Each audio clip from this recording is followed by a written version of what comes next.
Hello, my name is Jewel DeDuca, and welcome to American Consumer Credit Counseling's presentation on home buying. Our home buying workshop is a 9-lesson series focused on the essentials of owning a home of your own. Today in Lesson 8, we'll be discussing You're a Homeowner, What Now? Let's get started. The most important thing you need to do once you become a homeowner is to make your house payment on time and in full every month. It's easy to get excited about redecorating and furnishing your new home. However, your first priority is making your house payment. After closing on your home, you should receive instruction from the closer on how and when to make your first payment.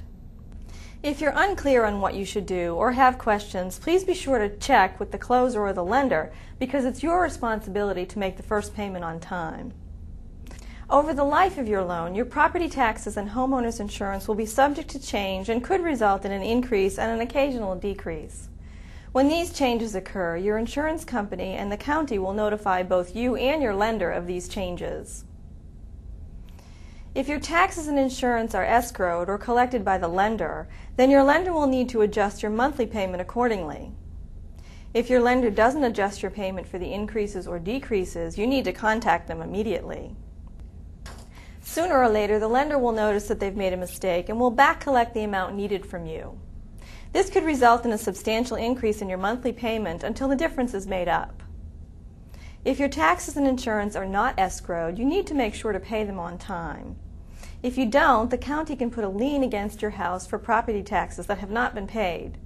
This could result in you losing your home if you're unable to make the payment. During the life of the loan, it's not uncommon for homeowners to experience a time when it's difficult to make payments. If you encounter a financial difficulty such as unemployment or an increase in medical expenses, please be sure to contact your lender right away. The sooner you ask for help, the more options you have open to you. Once you get a month or two behind in your payments, lenders are less likely to work with you.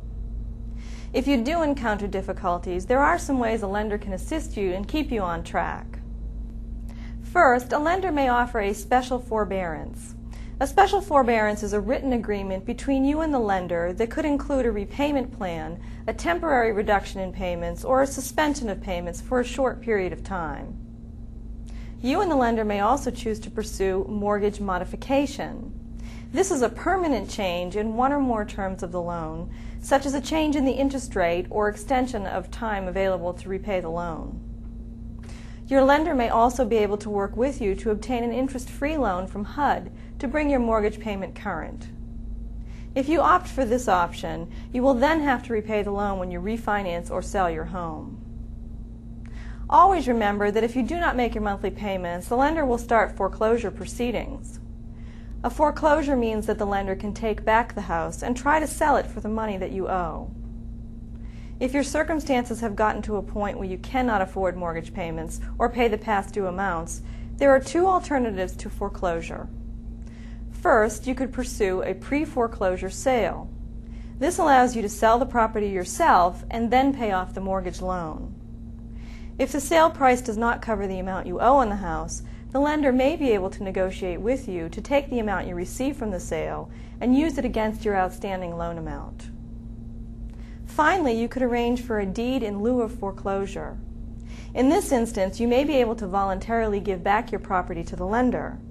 There are fewer legal fees involved with this procedure, and it's less damaging to your credit than a foreclosure. One of the most important opportunities you can pursue when managing your mortgage is refinancing. Just because you took out a mortgage at 8% doesn't mean you're stuck with it. In fact, you have the best of both worlds because if market interest rates go up, your interest rate will not increase, and if they go down, you have the option to refinance your loan. Refinancing does have its advantages and disadvantages. By refinancing, you may be able to reduce your current interest rate that you have to pay, which will thus reduce your monthly payment. Refinancing can also reduce the number of payments that you have to make until you fulfill your loan. The one big disadvantage of refinancing is that there are costs associated with it. Essentially, refinancing means you're selling the house and buying it back with a new mortgage. As a result, the cost of refinancing an existing loan can run thousands of dollars. However, some people finance these costs and include them in the cost of the new mortgage. Whether it's a smart idea to refinance depends on your personal finances, how long you'll be living in the home, and how much your interest rate will decline. You should compare your current loan with the new loan in order to determine the cost to you for the period of time you intend to be in the house. In addition to managing the financial aspects of owning a home, as a homeowner you're also required to manage the maintenance of your home.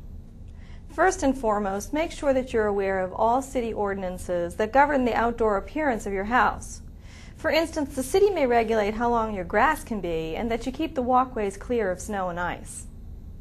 Failure to follow the city ordinances will result in the city hiring an outside contractor to do the service and then billing you personally. As a homeowner, you'll also need to complete certain seasonal maintenance projects around your house to maintain it in good condition. It's much easier and cheaper to do regular maintenance than to try to repair items once they're broken or not working. Typically, you can break this seasonal maintenance into two categories: spring, summer, and fall, winter. During the spring and summer months, you want to check your roof to look for and replace any missing or damaged shingles. Replace any damaged shingles as quickly as possible to prevent any water damage to the insulation or interior ceiling of your home. Also, be sure to clean up your yard. Make sure to trim the bushes, mow the lawn, and replant bare spots in the yard. Also, be sure to inspect the area around the foundation of your home. Make sure that the ground is sloping away from your house, otherwise any water that collects in this area will cause damage. You also want to inspect your gutters and downspouts to make sure that they're free of debris and have no leaks. Check for broken windows and torn screens. Make sure to have your air conditioner checked and serviced before the hot weather arrives. Keep your lawn trimmed and watered. And finally, clean the siding of your house to remove any mildew that may have built up during the winter. During the fall and winter months, you want to make sure that you check your sidewalks and driveway for cracks before the winter weather turns cold. Freezing temperatures will expand the cracks. Check your heating system and make sure to have it serviced before the weather gets cold. Inspect the seals and re-caulk or replace the weather stripping around all of your doors and windows. Shut off and drain outside faucets and hoses before you get freezing temperatures.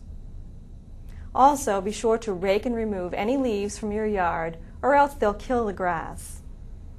Make sure to install your storm windows to help serve as an insulation against heat loss. And finally, when the weather does turn for the worst, make sure to do snow removal as soon as possible. If, during your seasonal maintenance inspection, you come across repairs that are beyond your skills, then you may need to hire a contractor. Before doing so, make sure to do your research and ask for references. Also, check with the Better Business Bureau to see if there have been any complaints filed against that contractor you're thinking about hiring. When you do choose a contractor, the contractor should come to your home and discuss what needs to be done. The contractor should give you a written bid that itemizes the work to be done, the type of materials to be used, the cost of the materials, the cost of labor, and an estimate as to how long it will take to finish the job. You should also ask the contractor if they're licensed and insured, as well as ask to see a copy of the license and their insurance policy. Make sure you call his insurance company to verify his coverage is still in effect. Most importantly, ask the contractor for 3 references and make sure to call them. If people are happy with the contractor, they'll be happy to tell other people. If people were not happy with a contractor, they'll be even happier to tell you. Finally, discuss with the contractor how the bill will be paid. You should never pay in advance, and you should not pay in full until all the work is done to your satisfaction. After today's lesson, I'm sure that being a homeowner sounds like a scary prospect, but owning your own home can be a wonderful thing. However, you need to consider many factors when you buy a home. If you do your comparison shopping, ask questions, read the documents, and understand what you're signing, being a homeowner will be less stressful. Most importantly, you want to make sure that you know what to expect, know what is expected of you, what costs are involved, and who the players are and what their roles are. This concludes our discussion on Lesson 8. You're a homeowner, what now? I'm Jewel DeDuca with American Consumer Credit Counseling. Please join us next time for Lesson 9 when we'll discuss predatory lending.